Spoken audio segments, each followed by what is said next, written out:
All right, U.S. history students, welcome to this instructional video. I got a doozy of a lesson for you, a really clarifying story in a lot of ways about a key figure in American political history with a kind of memorable name, but who you probably don't know very much about at this point. And his name is Woodrow Wilson. And of course, we might recall that Woodrow Wilson became president just because the Republican Party and Theodore Roosevelt and William Howard Taft couldn't really get their act together in 1912.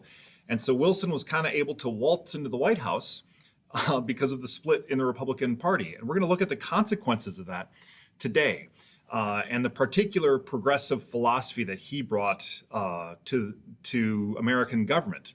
And so our learning target here says, I can evaluate Woodrow Wilson's brand of progressivism. He's as progressive as we got in a very serious way for maybe ever, in a certain sense, or certainly for at least about a century. We're going to look at his ideas and how this worked and how he defended what he was doing. Along the way, we're going to consider the proper role for government in American life. We're going to just consider Wilson's brand of progressivism on one hand and the ideas of the American founding on the other, and consider where their intention. And we're also going to be weighing this balance of biblical justice, the call to do justice, the call to do right, the call to sort of help the lowly in American society, but also political idolatry and making politics our hope. We're going to explore some of these things and keep digging deeper on them, certainly, as we do this lesson. So, Woodrow Wilson is president for 8 years, 8 fateful years. That includes a lot of a major period of reform in American government and also a conflict called the First World War that we'll worry about later on. Woodrow Wilson is not Theodore Roosevelt. He's not a natural politician. He's not a glad hander. He's not great in front of crowds necessarily. He's not a man of the people. Woodrow Wilson is a man of books. He's a professor. I mean, he literally was a professor for many years. He was a professor at Princeton University. He became president of Princeton University. Wilson being surrounded with ideas and books and the professorial life, that makes sense. That's kind of his natural habitat, so to speak. He's propelled by ideas and the particular political vision of progressivism that he's going to articulate.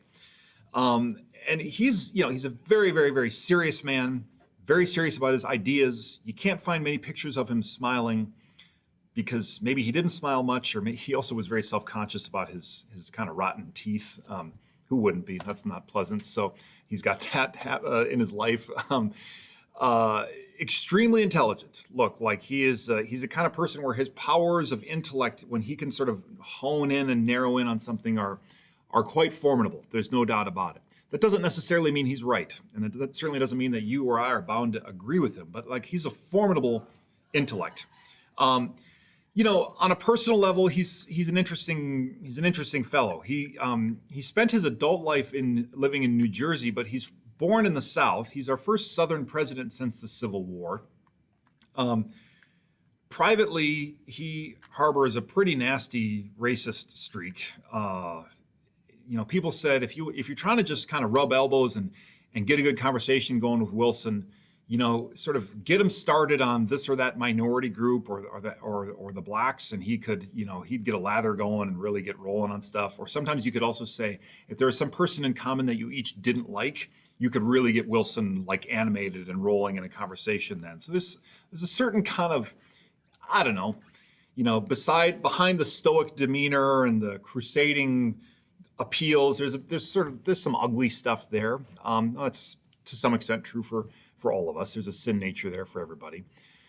I think I just want to start by saying that, I'll note this regarding the racism stuff, and just in case you think this is a random sideswipe, Wilson takes it upon himself.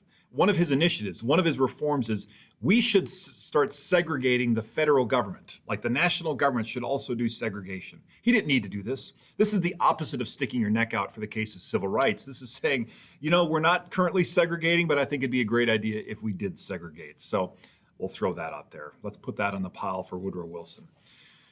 The key idea for today is how he envisioned the role of government in American life.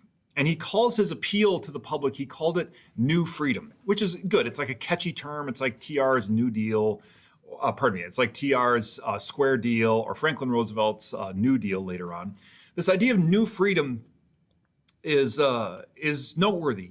Old freedom. Think that wall in our classroom where we've got the Declaration of Independence, the Constitution, the Gettysburg Address. That's the old freedom. That's the olds. That's the original founding and the vision of freedom that we were born into and that we spent a century plus in. And Wilson says to the country, basically, let's grow out of the old freedom and step into the new freedom. If there's a problem with the old freedom, Wilson said, it's that we viewed the key enemy to our freedoms. We thought that the key enemy to our freedoms was the government.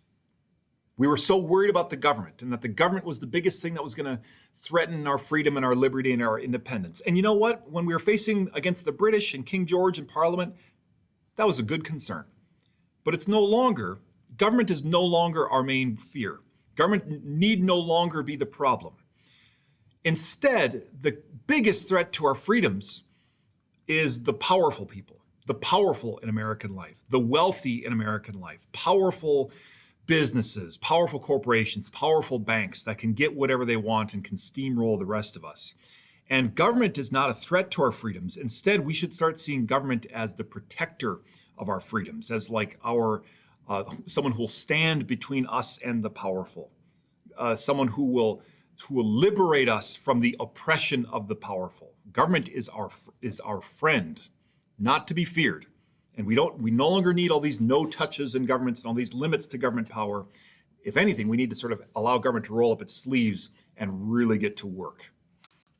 So let's dig deeper into this new freedom idea. So Wilson has been, from the time he was a professor of political science, he's been marinating on these ideas and considering them. And I want to show you a bunch of excerpts of things he said to get some sense of where he's coming at.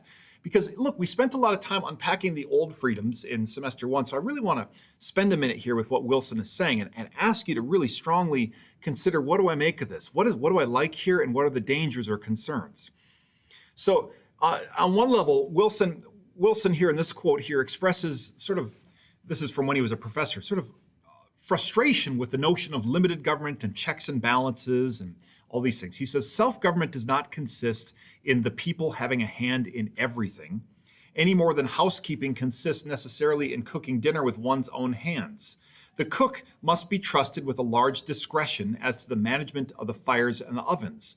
Give us, the government, elasticity and discretion. Free us from the idea that checks and balances are to be carried down through all stages of organization. He says, we don't say to a cook, I want you to make an exquisite, beautiful meal. And then we sit like looking over the cook's shoulder saying, are you going to do that? Are you going to do this? We don't force the cook to check with other people, to argue with other people as they're doing this. We just say, we'll get out of the kitchen. Why don't you make us an awesome meal? And the same is true for government. We've got really great, smart people who are looking out for the people in government. Why do we need all these checks and balances and democratic measures to slow up and check with the public on everything? Just let the government do what it needs to do. Let it do it faster. He says the government reformer is bewildered by the need to persuade a voting majority of several million heads. He's like, look, we've got the right idea. If you're not convinced it's the right idea, look, he says, I wrote like a whole book about it. Just read the book. I don't need to bring this before the public in an election if we know it's the right move, if we know it's the right idea, and we know it's going to help the people. Sometimes the people are just too dense to figure an idea out, he says. Or no doubt a lot of nonsense has been talked about the inalienable rights of the individual, and a great deal that was mere vague sentiment and pleasing speculation has been put forward as fundamental principle. He says, there's a lot of ideas in the Declaration that were meant as sort of nice sentiments, but we just take them, frankly, too seriously. And now we get hung up on all these inalienable rights. And that notion of all these individual inalienable rights kind of prevents us from being able to do the things that we should be able to do as a society, and the kind of organization and collective action that our government could really make happen if we didn't have all these red lights and no touches slowing us down. What are you making of this so far? How about this? So it's one thing when you're a college professor. How about when you're running for office? As he's running for office, here's a few pieces that he shared. with the public. He said, "We are in the presence of a new organization of society, a new social age, a new era of human relationships, a new stage setting for the drama of life. It's time to put away the childish things from the old-fashioned days when life was very simple." You know, there's a lot of parts of our Constitution that were made in an old-fashioned time. And we're no longer in an old-fashioned time. This is 1912. This is the 20th century. Things really have changed. And we are in an era of big cities and big businesses and billionaires. And we might have to put away the old-fashioned things now. It might be time for some new ideas and a new stage and a new era. Does that sound appealing to you, or does that sound frightening to you when he's talking about this? He says, the modern idea is to leave the past and press onward to something new. Students, are you drawn into this, or are you like pushing back from this?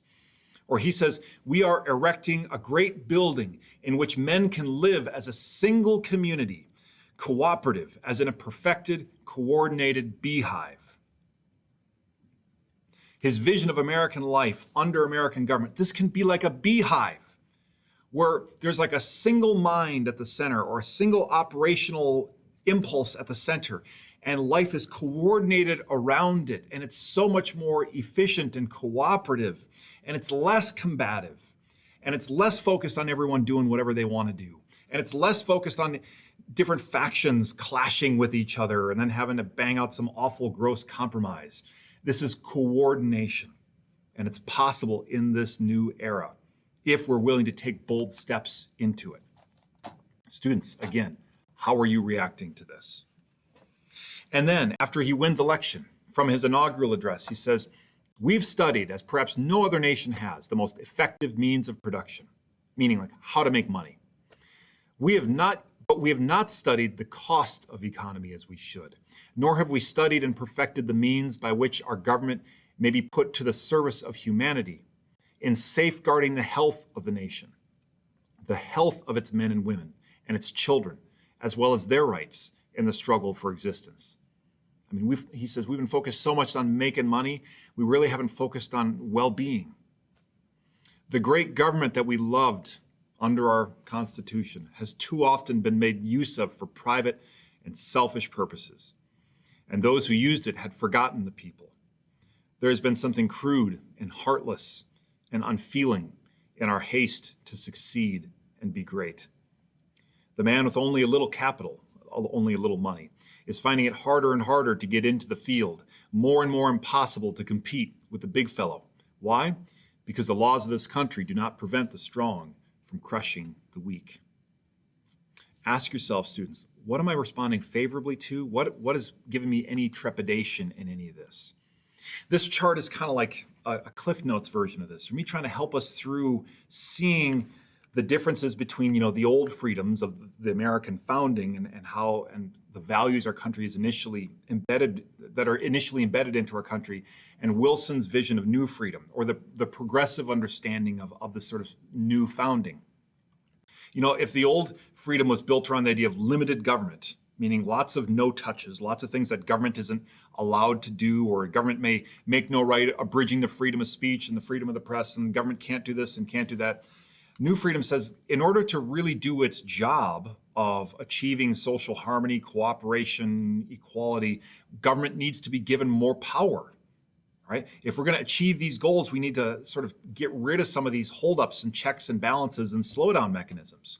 Under the old system, there's an assumption that there's always going to be different factions at odds with each other in American life, whether that's Northerners or Southerners, or liberals and conservatives, Democrats and Republicans, Easterners and Westerners, whatever that is. There's an assumption in the old founding that there will always be factions balanced against each other.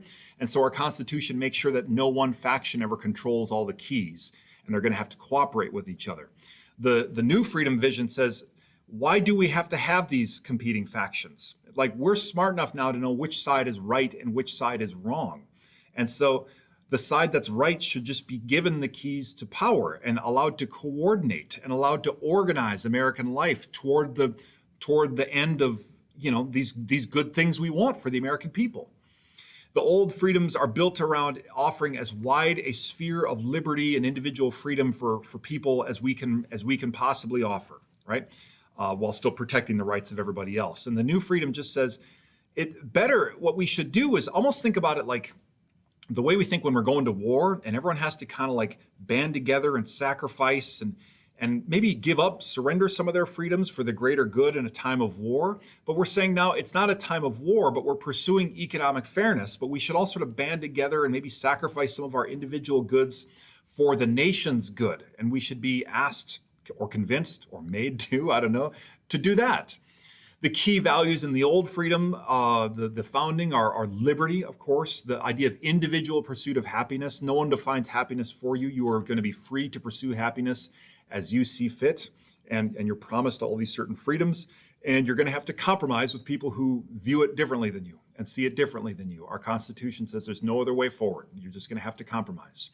The new freedom of the progressive vision, and Wilson says the key values are equality. Now, not racial equality, certainly for Wilson, but sort of economic equality, much greater economic equality between all people. Unity, uniting the public, right? Uniting around the correct ideas and the correct ideals. Think, coordination, like a beehive, making American life less competitive and less sort of messy and individualistic and more like a beehive.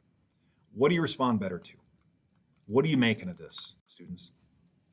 Now let's get specific here as we finish up. So that's the conceptual. So what did he actually do? Now the problem is he is operating within our constitutional system, which means he's going to have to compromise. He can't just sort of snap his fingers and make it happen, no matter what people running for office say they can do. That's just not really how it works. And so at the same time, when he comes into power, progressivism is in vogue. Congress is more or less willing to come with him on many of these reforms. So some things that were done. First off, they just said, no longer is the federal government going to make most of its taxes from tariffs.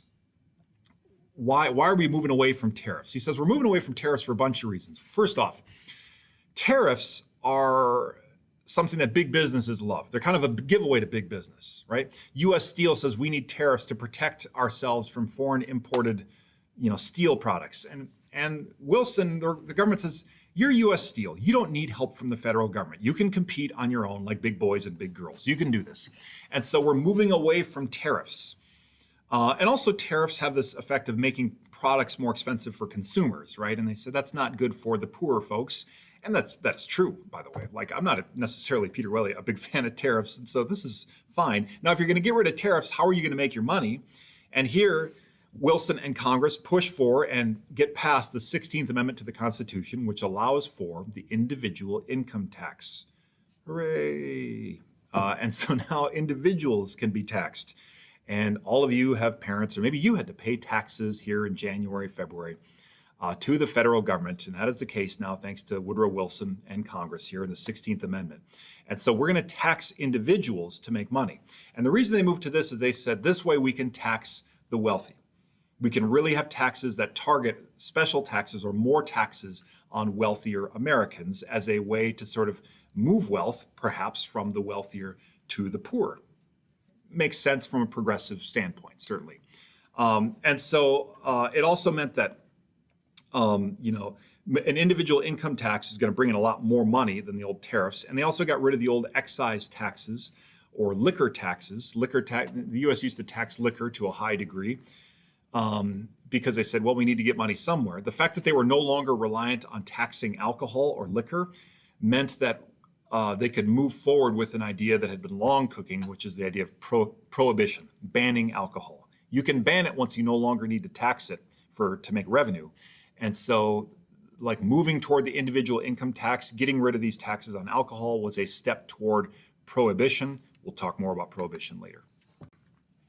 Other progressive reforms. So aside from totally changing how the government got its money, right, away from tariffs and alcohol taxes and toward individual income taxes, they create a lot of federal agencies, new jobs that the federal government will do. The Federal Reserve Act. The Federal Reserve it's complicated, first off. I want to be careful not to get too stuck in the weeds, but it is a massive central bank. Right, it's sort of like the old Bank of the United States that Alexander Hamilton had started once upon a time, and and Andrew Jackson killed off. But it's a massive bank that is partnered with the federal government of the United States, and it coordinates interest rates for all banks within the United States. It is enormously influential in American economic life. The Federal Reserve more or less kind of dictates, or you can't dictate it, but it controls the mechanisms that can determine the value of our currency, and that can control how easy or hard it is for people to borrow money at any given point. And it loans the federal government money. And so it's enormously powerful. And critics of it say it's not really subject to popular vote in any way. It's kind of opaque, meaning the public can't really get access to the Federal Reserve. A lot of people who are really into conspiracy theories get into the Federal Reserve and what it really does and all this sort of thing. But it's created by Woodrow Wilson. Again, if we're going to try and make a beehive, then we want to have this large regulatory banking thing, this central bank, to loan money to the United States and regulate banking across the United States. I think it's demonstrable that this basically helped stabilize banking in the U.S. eventually, but it's a behemoth. It's almost like a fourth branch of government these days. The IRS is created. How about that? The Internal Revenue Service is created to make sure people are properly paying their taxes and paying the sufficient amount of taxes. So the reason I do my taxes very carefully, boys and girls, is because I don't want to be audited by the IRS. And from afar, from beyond somewhere, Woodrow Wilson cackling in the distance as I get audited. I don't want that. And so I do my taxes carefully. And finally, Woodrow Wilson reluctantly, semi-reluctantly, says, women voting, well, if it must be so, then fine. And he says, fine. And this is a period of time, the progressive era, where people are pushing for women's suffrage. Thank goodness. As the husband of a very smart woman and a very sharp daughter, and a lot of you, and many, many, many brilliant female students. What was the holdup on this one? I'm not exactly sure, but the 19th Amendment passes during his presidency, and he signs it. He's never a major proponent of it, but he decides to not oppose it, basically, and that helps its passage along. So the 19th Amendment allows for women's suffrage. Okay, there's our story on Woodrow Wilson, an introduction to his philosophy, some of the things that he did. You got a scrapbook slide, you got some other stuff you can do today. The main thing once is I just want you to consider, what do I think of this guy? And what do I think of these ideas? Students, I'm looking forward to being back with you next time. So until then, take care.